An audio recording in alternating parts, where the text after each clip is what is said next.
part about collaborating with the different technical folks versus production versus other things? You're constantly creating things in teams. You have to figure out what you need to create, and then everybody does need to contribute, but you need to make it as easy for them to contribute as possible, or you don't get all the stuff that you need and you don't get the job done. So are you saying you need somebody to take the lead and sort of divvy up the pieces, or are you saying? Yeah, I mean, at least, yeah. That works the best if somebody kind of does stand up and do that, right, and assigns very specific, hey, I need this from you, I need this from you. But like I'll give an example, a lot of times I might need to create a status report to present to my management, right? And so I'll create a framework of what that looks like, and usually it's a presentation, it could be a report. And then like on each slide, I'll just say, okay, I need you to do this slide, I need you to do this slide, and pass those actions out.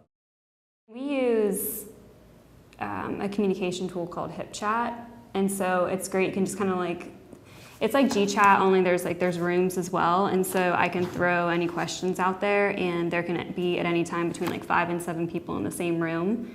And well, not physically in the same room, but it's a good tool for a collaboration, because people can contribute ideas, and especially people who, if you were meeting in person, may be more quiet and they might not speak up always, but this is kind of a medium for them to speak up.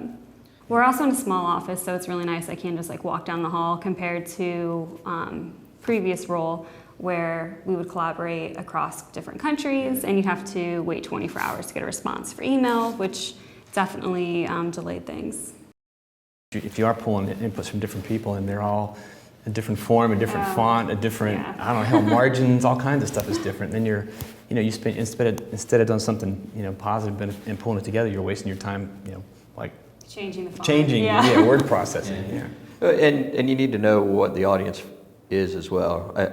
I don't mess with any kind of editing for font and format if I'm sending it just to my team and stuff to do. Yeah. But if I'm presenting it to management, then I really want it to look polished, right? So it's easy to get bogged down in putting a lot of the kind of finishing touches on it, but that's not what's as important as the actual content. Yeah.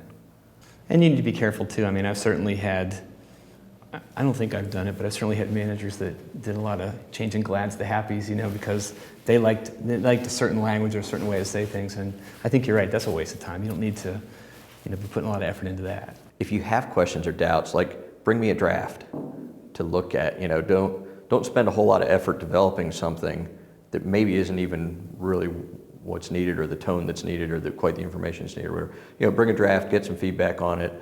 If your direct manager won't do that, seek out a mentor that can help do that kind of review. It just saves a whole lot of time and effort to do it that way. Ever have any problems with maybe you take somebody's materials and you modify them, and then they're not happy with what you did, or they think you changed it, or they think you changed their intent?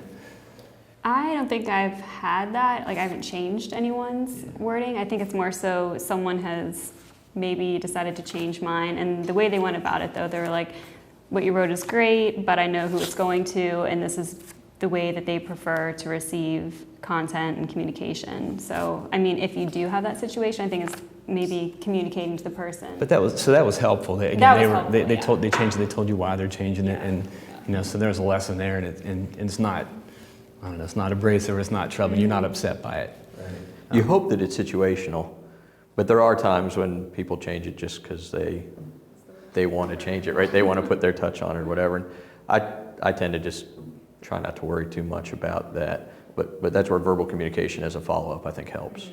I mean, there's cases where there's maybe some opinion involved too. So maybe it's a review and you're trying to decide, do we as a team believe this is good enough or not?